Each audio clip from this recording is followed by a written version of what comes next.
So, Transformers, cool toys that have a nice, awesome gimmick. They all turn into vehicles. It's a nice little puzzle. The original toy line hit Western stores in the year 1984 with hits such as Optimus Prime, Gun, Bug, and Starscream in his 2 recolors. They don't have names totally and are most definitely unimportant and have no significance or fans at all. Of course, that wasn't all. The toys were split down the middle into 2 military factions that were at war with each other, the Autobots and Decepticons. Autobots being peacemakers and Decepticons being peace destroyers.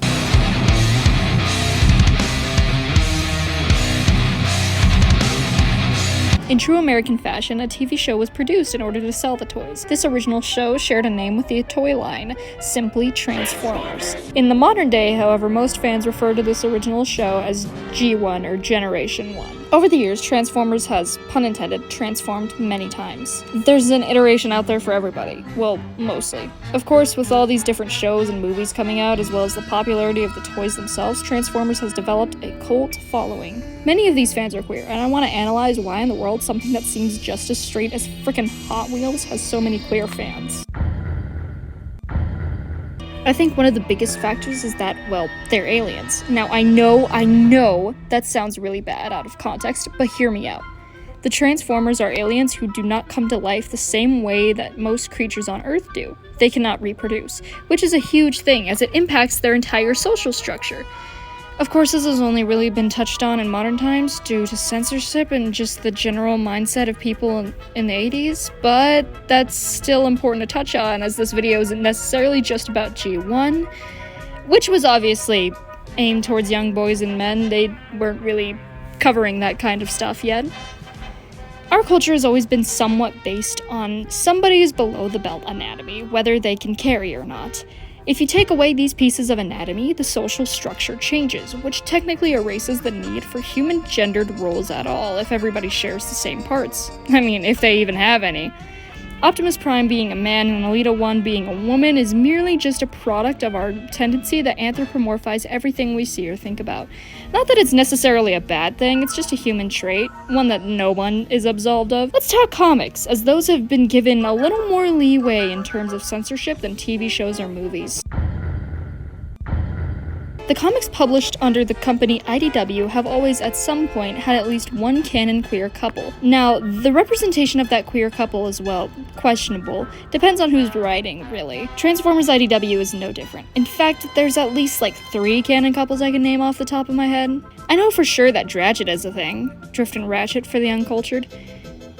Chromodone? Still don't know how to pronounce that. Chromodone is married to Rewind, Cyclonus is in love with Tailgate, so on and so forth. If I named every character to have ever been implied to be somewhat gay, I think I'd be here for at least 15 minutes. It has also been, I guess allegedly for now, said that the Cybertronian Society in the IDW comics is a homonormative society.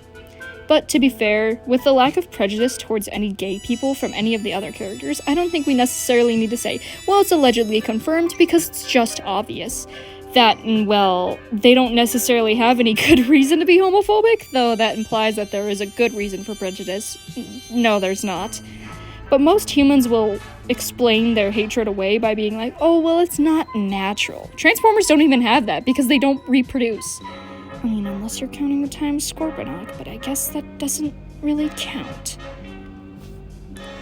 So there's obviously the appeal of the comics, which is where I found most queer fans. They're typically huge fans of the comics. But is that really all?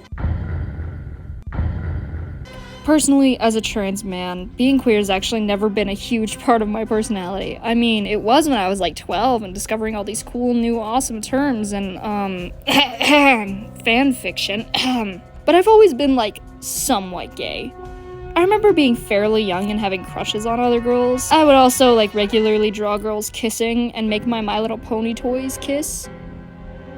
I remember showing my mom this drawing of a character I made, and I mentioned that she liked other girls, and then I told her that I was gonna go show my very conservative grandpa the drawing, and she's like, no, don't, because he doesn't think that girls liking girls is right. I remember not getting it at the time. Like, I didn't understand what was so wrong with it. Like, to me, boys liking boys and girls liking girls was the exact same as boys liking girls. I'm gonna swerve Transformers a little off topic here, just to cover being an other as a whole rather than just this one part. I've always been different. Like, Always. There was the gay thing, obviously, and then there was just everything else about me. I was loud and chaotic in class. I couldn't sit still and listen for the life of me. I had really weird speaking quirks and just a really weird way of thinking in general, and I also had really odd interests.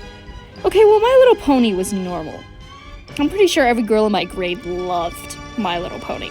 But I also spent a lot of time online, and, well, for a third grader, which led me down the indie games pipeline.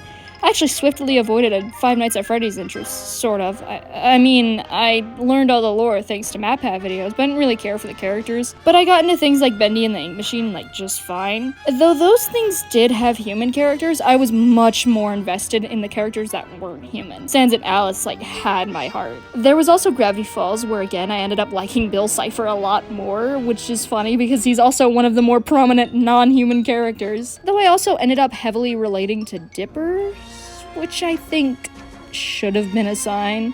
Then there was Invader Zim, and then Undertale again, and then Toy Story. Yeah, for the past few years, I've had interests in things that heavily feature non-human characters, like TMNT, Marvel, and Transformers are not doing me any favors. This is something I've heard from other people who have had similar experiences to me growing up, that they've always sort of just gravitated towards the non-human characters much easier than the human characters, likely due to how they've been alienated from their peers. At least that's why I think I like aliens so much, other than the fact that, well, they're aliens, they're cool. So I guess maybe Transformers has little to do with its heavy queer representation and things such as the comics, and more to do with the fact that it's just non-human characters, heavily features non-human characters, that's the focus. There's this pretty huge joke in the Transformers fandom, and that's that pretty much none of the fans enjoy it when there's humans in Transformers. It's a part of the reason why the Bayverse movies aren't really popular with fans who are well-versed in Transformers. There's so much focus on the humans that eventually the Transformers are just there to fight each other rather than be actual characters. But I think that has more merit. Many Transformers fans are, huge nerds. Nerds that don't fit in with regular crowds. I know I and most of my other friends don't.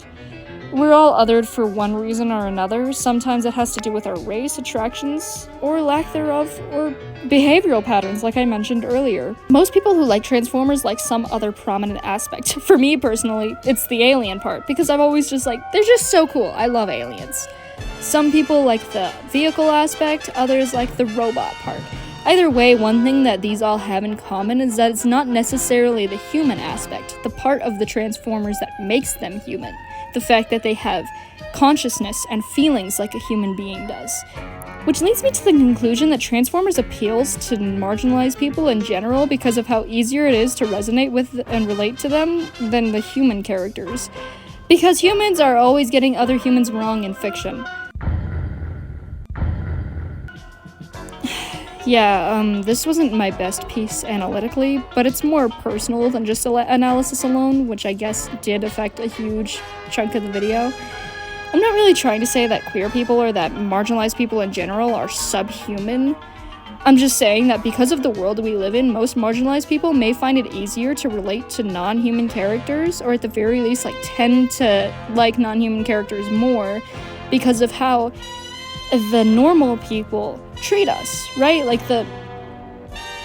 Your average Joe, how they treat the people that don't fit in, right? Yeah, that's all, folks. Oh god.